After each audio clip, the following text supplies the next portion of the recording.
Bismillahirrahmanirrahim. Assalamualaikum warahmatullahi wabarakatuh. Halo semuanya, perkenalkan nama saya Agung Fauzi Hidayat. Saya mahasiswa IAIN Syekh Nurjati Cirebon, jurusan Hukum Ekonomi Syariah semester 3. Dan saya sekarang sedang menempuh di semester 3 ini ada yang namanya mata kuliah Etika Bisnis Islam. Dan ini berkaitan sekali dengan jurusan saya. Nah, terkait etika bisnis Islam ini sendiri, di mana saya di sini akan mencoba berbagi ilmu pada teman-teman semua terkait salah satu materi yang ada dalam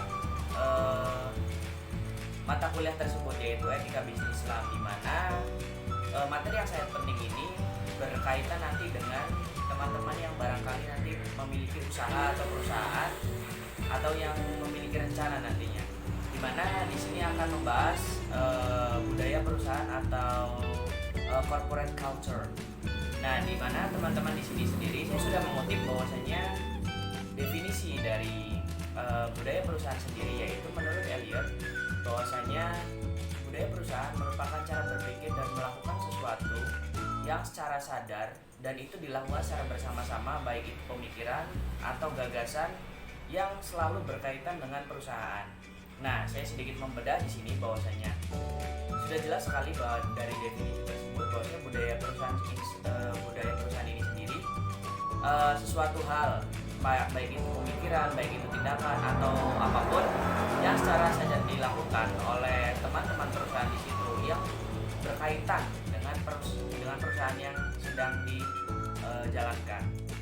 Artinya di sini ada implementasi bahwasanya budaya perusahaan itu bisa dijadikan sebuah identitas atau jati diri dari perusahaan tersebut. Jadi, misalkan teman-teman memiliki perusahaan dan itu di dalamnya ada manajer dan lain sebagainya, itu bekerja sama dalam satu pemikiran atau gagasan yang secara sadar yang selalu berkaitan dengan perusahaan. Misalkan berpikiran bahwasanya perusahaannya harus maju, bulan depan harus seperti ini.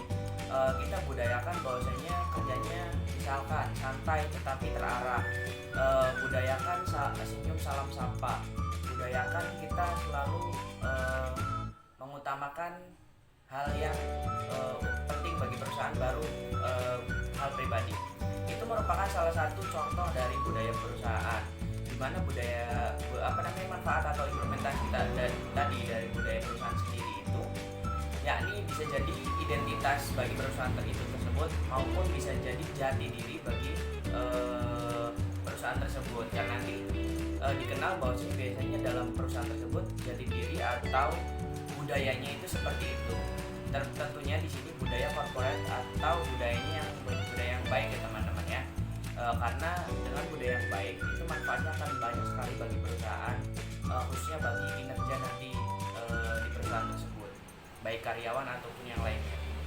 Nah, kemudian apa aja sih ya faktor-faktornya? Faktor-faktor penentu budaya dalam perusahaan. Nah, nanti akan ditaruh di sebelah sini. Nah, nanti teman-teman juga bisa melihatnya bahwasanya yang pertama itu faktor yang sangat penting sekali, yaitu komunikasi atau interaksi ya, dimana jelas sekali bukan hanya di perusahaan, dimanapun, di suatu desa atau kelompok masyarakat manapun, di mana terjadi komunikasi atau interaksi itu sangat berkaitan sekali dengan budaya yang nanti akan dilahirkan. Misalkan komunikasi ini berjalan dengan baik, dengan ramah, dengan sopan, itu akan menciptakan budaya yang nanti seterusnya itu akan menciptakan suatu kebiasaan yang baik, karena dimulai dari komunikasi yang baik. Kemudian yang kedua yaitu motivasi. Motivasi di sini bisa dijadikan sebagai faktor internal ya teman-teman ya. Karena setiap motivasi orang ketika bekerja di suatu perusahaan itu motivasinya dengan baik, dengan menciptakan motivasi saya bahwasanya saya harus bekerja dengan giat. Dengan timbul motivasi tersebut, orang yang ada di perusahaan tersebut kemudian mencontoh, itu akan saling berkesinambungan dan menciptakan suatu budaya perusahaan yang baik gitu. Semua karyawannya giat, semua bidang apapun giat, karena termotivasi dari misalkan satu orang atau emang sudah menjadi jati diri perusahaan akibat motivasi yang baik gitu dalamnya.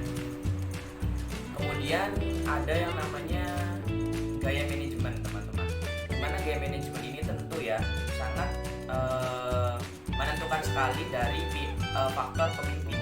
Ketika pemimpinnya baik, mudah bermusyawarah, komunikasinya baik, pengorganisirannya secara baik dalam perusahaan tersebut, itu akan sangat berpengaruh sekali dalam budaya perusahaan nantinya gitu. Karena ketika dia mengorganisir dengan baik, artinya itu karyawan atau bawahannya itu akan terorganisir dengan baik, dan kinerja atau hasil kerjanya pun nanti akan menghasilkan hal yang baik juga.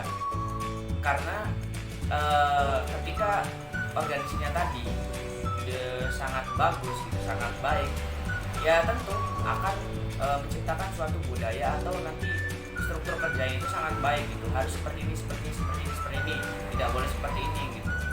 Itu akan menciptakan suatu hal yang baik. Nah, setelah itu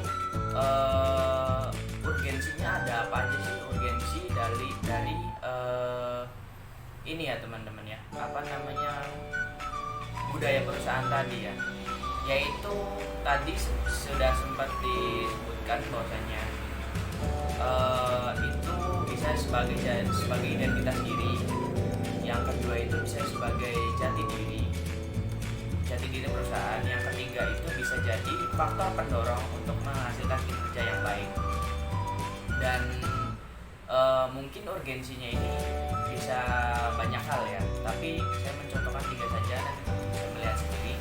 Dan terakhir di sini saya akan membahas terkait etika, hubungan etika dengan budaya perusahaan. Dimana sudah jelas bahwasanya mata kuliah yang saya ambil ini etika bisnis Islam, artinya peran etika ini sangat berpengaruh sekali dalam budaya perusahaan yang sedang saya bahas ini.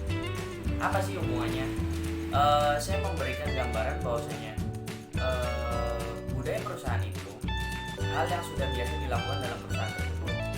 Ketika budaya hal tersebut sering dilakukan, dilakukan setiap hari, itu kan artinya ada suatu hal yang baik atau suatu etika atau tata krama yang baik di situ. Jadi jelas sekali bahwasanya budaya itu sebelumnya atau budaya itu selalu berkaitan dengan etika. Keduanya itu tidak bisa diputuskan, karena etika bisa melahirkan sebuah budaya yang baik. Budaya nanti akan melahirkan lagi menjadi sebuah hukum atau sebuah aturan. Artinya etika ini sangat berpengaruh sekali dalam materi yang saya bahas ini, bahwasanya budaya perusahaan itu berkaitan sekali dengan etika. Etikanya tentu etika yang baik, artinya akan melahirkan suatu budaya perusahaan yang baik. Dan saya mengharapkan juga untuk teman-teman yang bisa menerapkan materi ini pada perusahaannya itu diusahakan menciptakan suatu budaya yang baik gitu, agar nanti kedepannya kinerja pada perusahaan teman-teman itu bisa bekerja secara baik dan maksimal. Ya mungkin itu saja materi yang dapat saya bahas. Terima kasih atas kesempatannya. Assalamualaikum, bye bye.